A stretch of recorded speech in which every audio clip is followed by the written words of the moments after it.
అటు special debate ఇరాన్ను నాశనం చేస్తాం, నాగరికత లేకుండా చేస్తాం. అమెరికా అధ్యక్షుడు ట్రంప్ హెచ్చరికలు ఇవి. ఏం చేసినా తగ్గేదే లేదు, ప్రాణత్యాగాలకు సిద్ధం. ఇరాన్ పాలకుల మాటలు ఇవి.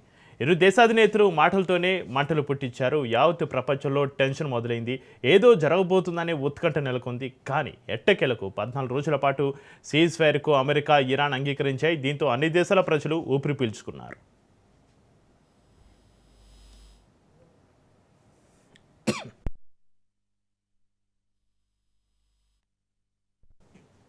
పశ్చిమాసియాలో యుద్ధం ఆగిందని సంతోషించే లోపే America president Trump shocking decision తీసుకున్నారు.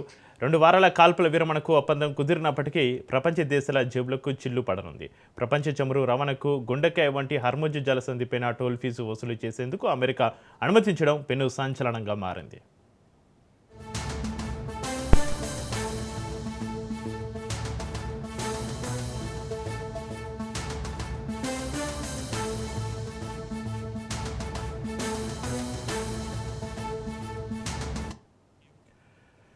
ఇరాన్ నాగరికతను అంతం చేస్తామన్న ట్రంప్ అనూహ్యంగా 2 వారాల కాల్పుల విరమణను ప్రకటించారు. తమ షరతులను అమెరికా అంగీకరించినట్లు ఇరాన్ వెల్లడించింది. ఆ కండిషన్లో హర్ముజ్పై ఇరాన్ నియంత్రణ కూడా ఉంది.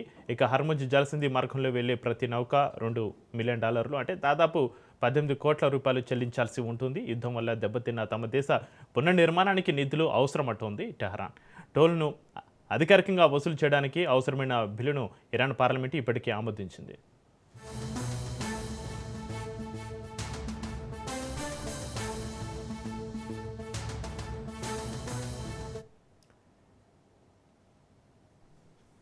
ఇక ఉత్తరాన ఇరాన్, దక్షిణాన ఓమన్ వరకు వ్యాపించి ఉన్న కీలక జలసంధి హర్ముజ్ కేవలం 53 కిలోమీటర్ల విస్తీర్ణం కలిగి ఉంది.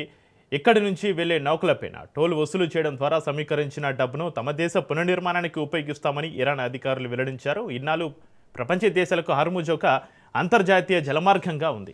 ఎలాంటి ఫీజులు చెల్లించలేదు. ఇజ్రాయెల్, అమెరికా దాడులతోటి ఫిబ్రవరి 28న యుద్ధం ప్రారంభమైన దగ్గర నుంచి ప్రపంచం ఇంధన సంక్షోభంలో చిక్కుకుపోయింది. ఇప్పుడు ఆ టోల్ ఫీజు భారంగా మారనుంది.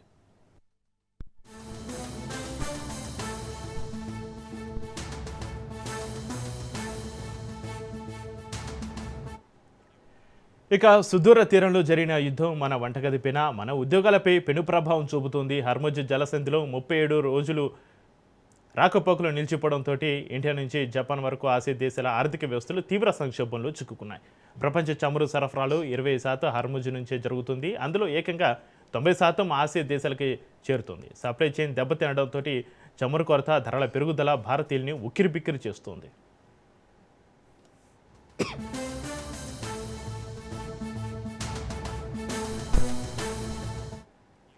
ఇండియాలో 60% ఎల్పీజీ అవసరాలు దిగుమతులపైనే ఆధారపడి ఉన్నాయి. అందులో 90% హర్ముజ్ జలసంధి గుండానే రావాలి. సరుకు రవాణా నిలిచిపోవడంతో గ్యాస్ సిలిండర్ల డెలివరీలో తీవ్ర జాప్యం జరుగుతుంది.